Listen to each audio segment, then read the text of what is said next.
Is the new Apple Watch Series 4 the smartwatch we deserve? Yes. Is it the one that we need? I would say yes.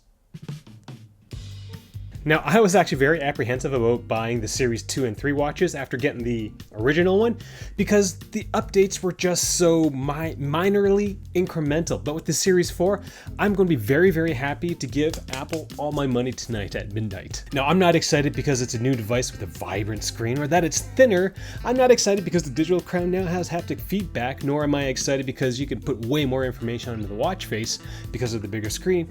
But I am excited for the Apple Watch Series 4 because it's going to save me when my body fails. Now, I was thoroughly underwhelmed by the iPhone XS portion of the keynote. I posted that video yesterday, so if you want to know what I think about it, check that out. But it's the exact opposite with the Apple Watch Series 4. With this new device, Apple has painted, in my opinion, a very detailed picture of what they're going to do with the Apple Watch in the future, and that gets me very, very excited. So in the next few minutes, I'm going to share with you 10 things I noted throughout the entire keynote. I'm also going to share with you why I think the Apple Series 4 is actually going to go mainstream, and then I'm going to end it all off with why I think the next few iterations of the Apple Watch is going to be very exciting. And while you're watching this video, I'm encouraging you to think about what you want to see in future iterations of the Apple Watch, just out of curiosity. All right, let's get started. And we've done this with minimal changes to the case size. Series 4 is thinner, so there's actually less total volume than in Series 3. Thinner, sweet.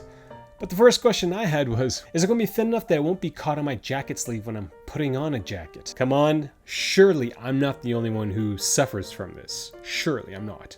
The Breathe app has been a popular way for people to take a moment to be more mindful. The Breath app. Yay! Why is this still here? Does anybody use it? Do any of you guys use it? Let me know in the comments section. Now, Jeff makes it sound like it's an incredibly popular app. So popular that you have a watch face now for it, which is hypnotic? Did he seriously say that? It's a little hypnotic. It's kind of wonderful.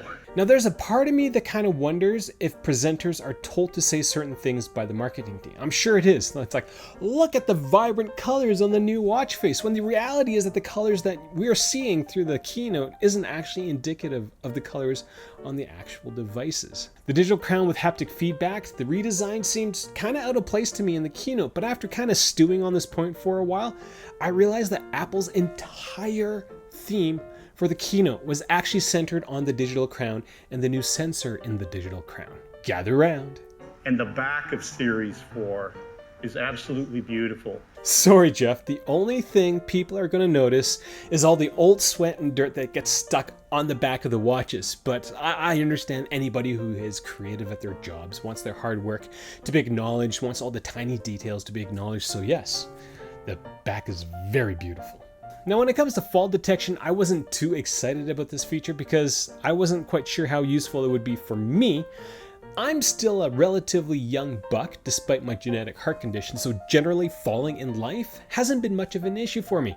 But then I thought about my parents and all the chilling stories they've told me over the last couple of years because they're getting old, and all the times that they've fallen or slipped on the stairs, and it kind of dawned on me, this device is for them. The fall detection might be the single feature that will push my father into actually getting an Apple Watch. He's been humming and hawing over the last few years, and I think this feature might push him to do it. Apple has said over the last 2 iterations of their iPhones is that the Apple Watch is going to make you healthier, and have called it a health device, but with the Series 4, it's not a health device anymore. It's a life device.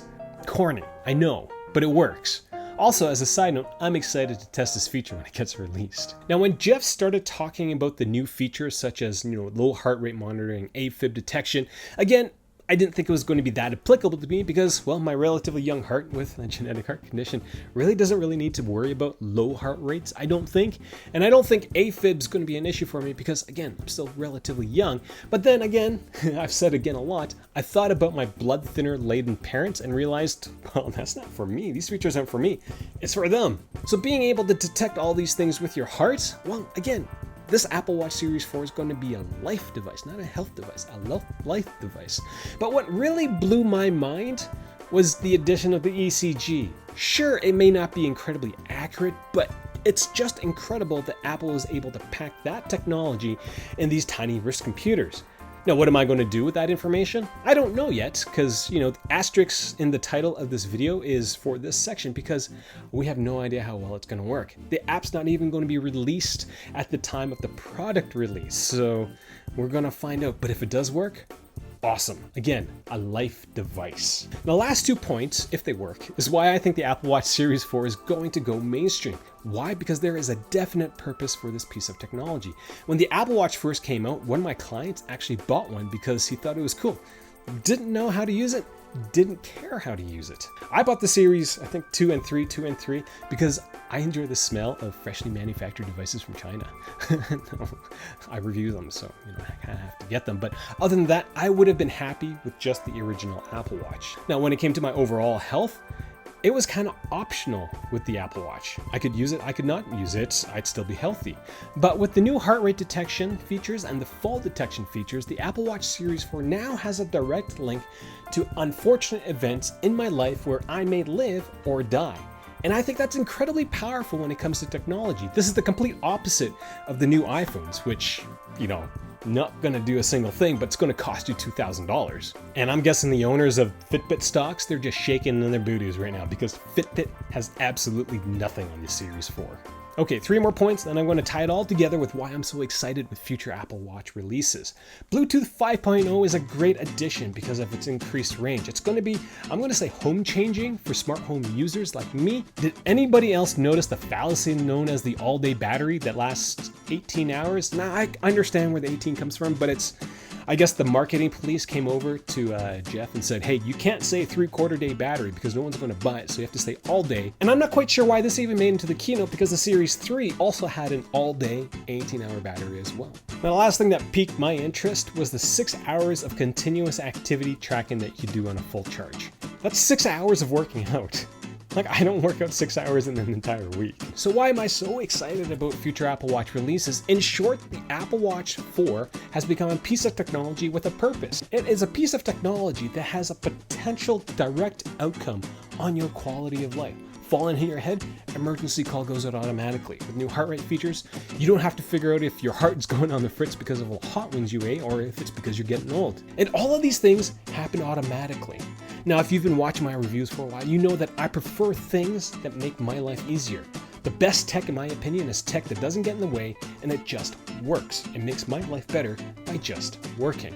And that's why the Series 4 is going to be incredibly popular because you have all these life-changing tracking features that you just don't have to really think about. It just happens. So in the next few years, I think we're going to see at least 1, maybe 2 new health-related sensors every couple of years in each subsequent Apple Watch release. And that's going to be exciting to see what else Apple can pack into this tiny wrist computer.